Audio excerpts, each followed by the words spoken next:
un soplo infinito.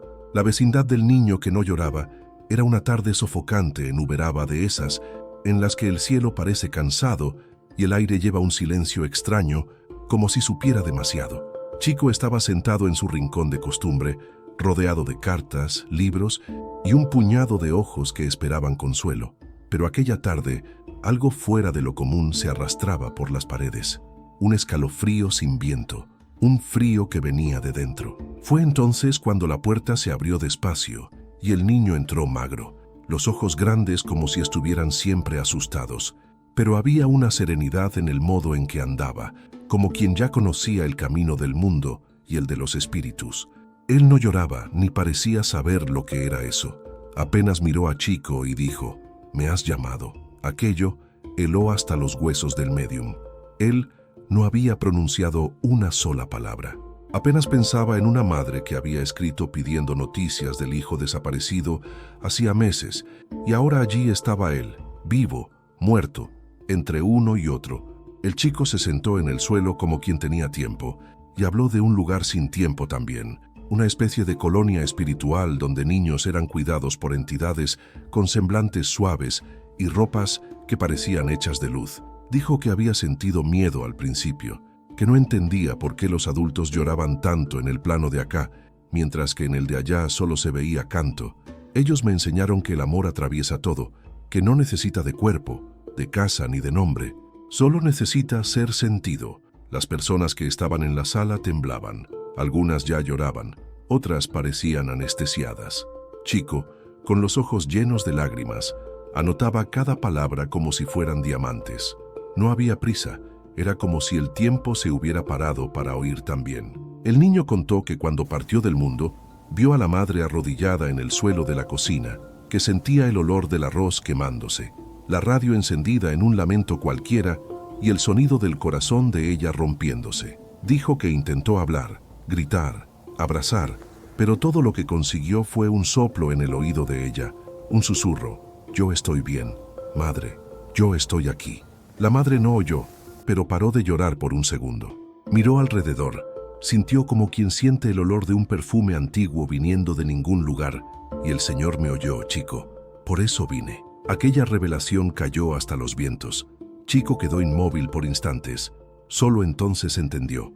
El niño no había venido para dar un recado. Había venido para mostrar que la vida no termina, solo cambia de dirección, que lo invisible ni siempre es ausencia, y que los niños, incluso en el mundo espiritual, siguen siendo las centellas más puras de la creación. Fue ahí que algo extraño sucedió.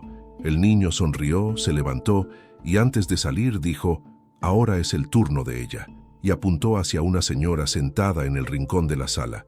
Doña Asira, 82 años, viuda hace más de 40, nunca se recuperó de la pérdida. Siempre creyó que amor verdadero solo existía en novelas de radio.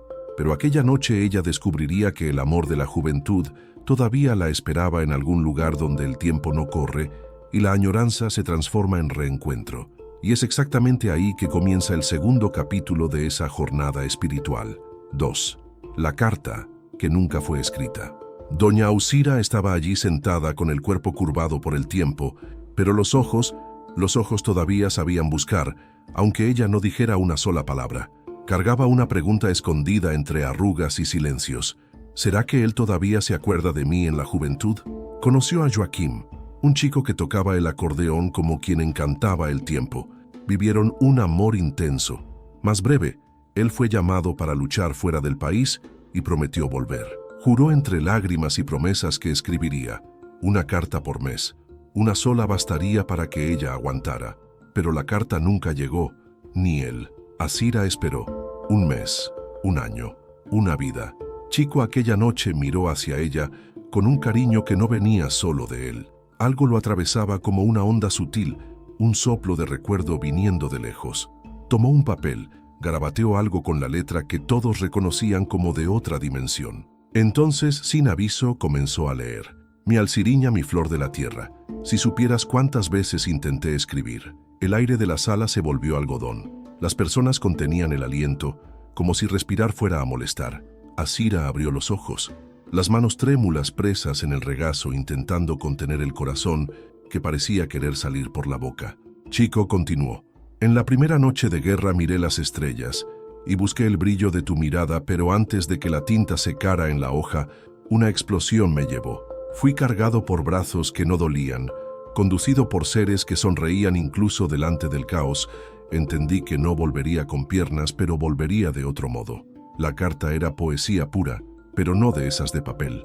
Era de esas que nacen en el pecho de quien todavía ama.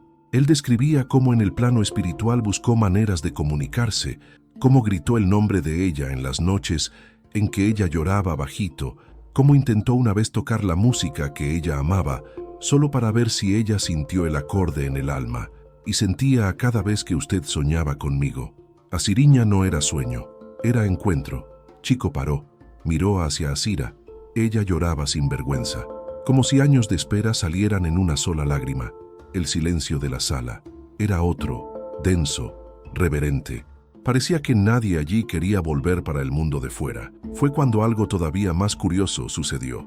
El radio de la casa, que estaba apagado, comenzó a emitir un sonido bajito, una melodía conocida, el acordeón de Joaquín tocando despacio, como una memoria que volvió sin ser llamada. Las personas se miraron entre sí. Una mujer se desmayó, otra comenzó a orar, y Chico sonrió, una sonrisa que decía: ellos consiguen más de lo que uno imagina. Asira, con los ojos cerrados, murmuró: yo sabía. Y en aquel instante el aire de la sala pareció más leve, como si el perdón, el amor y la verdad hubieran abierto una ventana invisible en el techo y hubieran dejado la luz entrar. Pero lo que nadie esperaba era que del lado de afuera alguien asistiera a todo por la ventana entreabierta. Un hombre joven de ropa simple, con una expresión afligida y el rostro escondido en la sombra.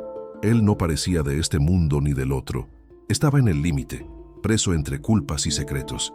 Y su historia ella comenzaría en la próxima visita de Chico, con un nombre que nadie osaba pronunciar y un dolor que él cargaba en los hombros hecho cruz. Ahora es el turno de él. 3. El hombre que Sergipe escondió de Dios. Él se llamaba Ernesto, pero hace mucho tiempo ya no atendía por ese nombre. Para los vecinos era apenas el extraño de la esquina. Para la familia, un silencio no resuelto. ¿Será mismo un error sin reparación? En aquella noche en que el acordeón tocó solo y la carta de Asira reescribió la memoria de un amor, Ernesto observaba todo desde la ventana, medio escondido, medio queriendo ser visto. Los ojos de él, los ojos gritaban como quien ya vio demasiado, como quien no aguanta más ver. Chico lo percibió, no dijo nada, apenas lo sintió, porque cuando el alma sangra en secreto, el espíritu sensible escucha sin necesitar de palabras. Y entonces, como quien no quiere nada, pidió que dejaran la puerta abierta aquella noche. Días después, Ernesto creó coraje. Entró por primera vez, los ojos bajos, el cuerpo tenso, como quien carga una sentencia en el bolsillo. Se sentó en el fondo, callado. Quería oír, o mejor, quería ser oído sin tener que decir nada. Chico, en medio de la conversación con los presentes, paró, respiró hondo y dijo: hay alguien aquí que todavía carga la culpa de un error cometido hace 22 años.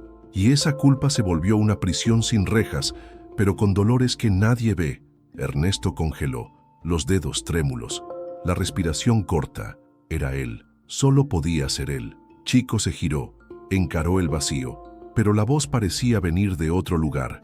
Tú me quitaste la vida, pero no quitaste el amor, y es por eso que yo volví. La sala quedó muda. Nadie sabía de qué se trataba, pero Chico sabía, y Ernesto también, que allí en medio de aquellas paredes blancas y simples salió a la luz una historia que nunca había sido contada. Ernesto era conductor de camión.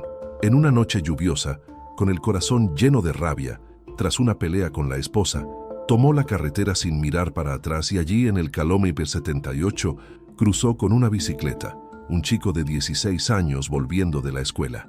Él no paró, no tuvo coraje.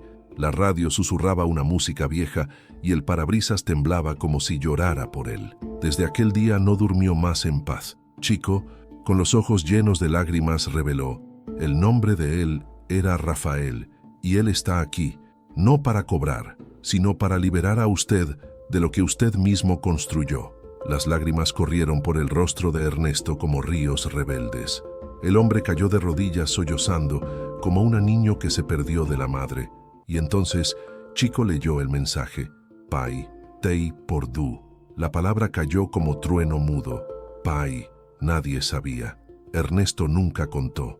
La verdad, sofocada por vergüenza, se escondió debajo de botellas, de ausencias, de miradas evitadas en el espejo.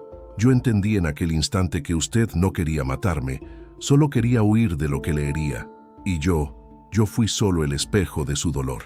La sala ya no respiraba. Todos estaban hipnotizados. Chico entonces, con un gesto sencillo, extendió la mano, no para consolar, sino para mostrar el camino. Ahora es con usted, Ernesto. Todavía en llantos, apenas murmuró: yo creí que Dios me había olvidado. Chico, con aquella mirada que atraviesa la carne, respondió: Dios no olvida, sino que espera. Y cuando el arrepentimiento es sincero, hasta el tiempo se dobla para acoger. En aquel día, Ernesto salió de allí diferente. No se perdonó de una hora para otra, pero descubrió que podía comenzar, que la sombra más pesada todavía tiene miedo de la luz. Pero mal sabía él que su presencia allí en aquella sala había tocado otra alma. Una chica sentada a la izquierda había oído todo. Ella, que jamás imaginó que tendría fuerzas para hablar, estaba a punto de romper el silencio que cargaba desde los 12 años. Y lo que ella tenía que decir cambiaría el rumbo de todos allí. 4 A M N I Q U E C R E A S C O R. Ella se llamaba Clara, pero el nombre poco decía sobre la oscuridad que ella cargaba en el pecho. Sentada en el rincón de la sala, cuerpo menudo, mirada cansada demasiado para poca edad, ella parecía invisible y por mucho tiempo lo fue. Nunca hablaba, nunca sonreía, apenas observaba como quien colecciona heridas, como quien aprendió pronto que el mundo ni siempre es un lugar seguro. Clara creció en silencio. Vivía con una tía distante que decía que quien habla demasiado, miente, pero la niña no quería mentir. Ella solo quería ser oída, solo quería contar que cierta vez, todavía con 12 años, confió en un vecino que la llevó para mostrar unos libros y que en aquel cuarto con olor a moho y ventana cerrada, lo que él mostró fue la faz más sombría de la maldad humana. Ella nunca contó para nadie, pero escribía. De noche, escondida bajo el cobertor, garabateaba en el cuaderno escolar frases sueltas, como si las palabras fueran cuerdas lanzadas en el abismo. Cosas como: si yo desapareciera, alguien lo notaría, o mi alma grita pero nadie escucha. En aquella noche, en la presencia de Chico Xavier, Clara no pensaba en hablar, solo quería estar allí, respirar un poco de aquella paz que él parecía cargar hasta en los silencios. Pero entonces algo comenzó a quemar dentro de ella. No era dolor, era voluntad. Una fuerza que venía de dentro, pero que no era solo de ella. Era como si una voz dulce, maternal, le dijera: habla, hija, ahora es tu turno. Ella levantó despacio. La voz salió pequeña, como quien pisa en un pedazo de vidrio. Yo tengo algo para contar. Las personas se giraron con delicadeza. Chico apenas sonrió, como quien ya sabía. Clara comenzó a hablar a pedazos, con pausas largas, como si cada palabra tuviera que atravesar una montaña. Entonces ella contó del vecino, de la culpa, del miedo, del cuaderno, de las noches en claro, de las tentativas frustradas de desaparecer, de los días en que miraba desde la ventana el mundo continuar y pensaba: ¿por qué yo todavía estoy aquí? El clima de la sala cambió. Un sopor tomó cuenta. Algunas mujeres lloraban abiertamente, hombres bajaban los ojos y Chico escribía con la mano firme, como si alguien estuviera soplando cada letra. Terminó, dobló el papel y leyó: mi pequeña Clara, usted no está sola. Era la voz de una mujer. Clara no conocía, pero la voz era familiar, como si viniera de un sueño antiguo, y el mensaje seguía: cuando todo en usted quería desistir, fui yo quien sujeté tu mano. Cuando usted pensaba estar escribiendo sola, fui yo quien susurré cada palabra. Cuando miraba el cielo pidiendo socorro, yo estaba allí con los ojos pegados en usted. Clara comenzó a llorar. No de tristeza, era un llanto de alivio, de encuentro. El mensaje continuaba: usted fue herida, pero no es herida. Usted sobrevivió, pero no nació para sobrevivir. Nació para florecer. Y a partir de hoy, va a comenzar a entender que hasta las páginas más sombrías sirven para fortalecer la luz. Las manos de Clara temblaban. Ella no entendía cómo, pero sabía que aquello era real. Sintió el toque, el halago, el regazo que nunca tuvo, y más. Usted será la voz de otras claras. Va a escribir, va a hablar, va a curar. En aquel instante un viento entró por la ventana suave, cargando perfume de flores que nadie había traído. Era la presencia de ella, la mentora, la guía, el alma que acompañaba a Clara desde antes del dolor. Chico se aproximó y dijo: ellos quieren que usted escriba todo lo que vivió, no para revivir el dolor, sino para mostrar que ella no te venció. Clara sintió por la primera vez en la vida. Ella sintió que podía, que debía, pero lo que nadie allí sabía era que del lado de afuera alguien escuchaba aquella historia con el corazón dilacerado. Un señor de edad con el mirar perdido en el suelo. Era el padre del vecino, un hombre atormentado por la culpa que no era suya, pero que de alguna forma también lo consumía. Y la historia que lo envolvía todavía estaba por ser contada. 5. El perdón que nació del silencio. Seu Romeu llegaba temprano a la puerta del centro espírita. No hablaba con nadie. Se sentaba en el mismo banco a la izquierda de la imagen de Jesús y se quedaba allí con los ojos fijos, como quien mira para un pasado que no termina, el rostro cansado, el paletó desgastado, zapatos lustrados con esmero de quien todavía se importa. Nadie sabía a ciencia cierta su historia, solo que aparecía toda la semana como un reloj y desaparecía sin decir adiós. En la noche en que Clara habló, Romeu estaba allí, y cada palabra de ella fue como una piedra lanzada dentro de él, porque el nombre del agresor era su hijo. Romeu no era el tipo de hombre que llora en público, pero aquella noche el llanto vino con avalancha contenida demasiado. No se trataba solo de vergüenza, era un luto mal resuelto, el luto de quien perdió al hijo vivo, de quien enterró al niño que creó en las actitudes de un hombre que se perdió. Tras la reunión, cuando todos ya salían en silencio, Chico llamó a Romeu con una mirada. No dijo nada, apenas tomó un papel que había escrito minutos antes y entregó. El viejo leyó con las manos temblando. «Pai, si supiera cuánto me duele verte así». Romeu abrió los ojos. Sabía aquella letra. Era del hijo. ¿Mas cómo? «Mi Perry. En el fondo creo que quería que usted me encontrara, mas nunca conseguí decirle.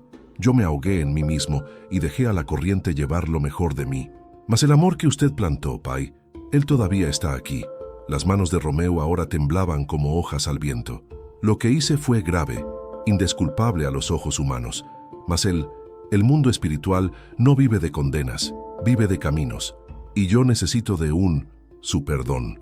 Porque antes de Cláreme perdonar, yo necesito aprender a mirarme sin miedo». Chico posó la mano en el hombro de Romeu y dijo con la voz cargada de una ternura que no venía solo de él: «A veces, el espíritu que más yerra es aquel que vino para enseñarnos lo que el amor es capaz de curar». Romeu lloraba en silencio, pero esta vez algo cambió. Era como si una piedra enorme se hubiese deshecho por dentro. No había justificativa ni explicación, pero había amor, y amor en aquel instante bastaba. Fue entonces que Clara apareció tímida con un cuaderno en las manos. Miró al viejo y sin miedo dijo: «Yo sé quién es usted, pero yo no quiero que usted se vaya, porque usted también tiene algo que enseñar». Romeu, sorprendido, apenas balanceó la cabeza. Clara continuó: «Usted es prueba viva de que hasta quien carga el dolor por añadidura puede escoger ser cura». Silencio. Y en el silencio, un pacto invisible fue sellado. Aquella noche no tuvo final, porque los finales son apenas pausas disfrazadas. Y en aquel centro espírita, donde las palabras se convierten en puentes y las lágrimas se convierten en semilla, todo continúa, incluso cuando parece haber acabado. Clara comenzó a escribir para otras chicas. Romeu volvió semana tras semana y pasó a sonreír con los ojos. Chico seguía oyendo voces que nadie más oía, leyendo cartas que cruzaban el velo de la existencia como hojas llevadas por el viento. Y entre una historia y otra él decía: «El mundo espiritual no termina donde la vida acaba, él comienza donde el corazón despierta». Y lo más curioso es que mientras todos pensaban que las historias más emocionantes ya habían sido contadas, una nueva carta estaba a punto de ser entregada, escrita no con tinta, sino con la verdad que solo el tiempo revela, y el destinatario, alguien que aún ni sabe que ya está siendo llamado.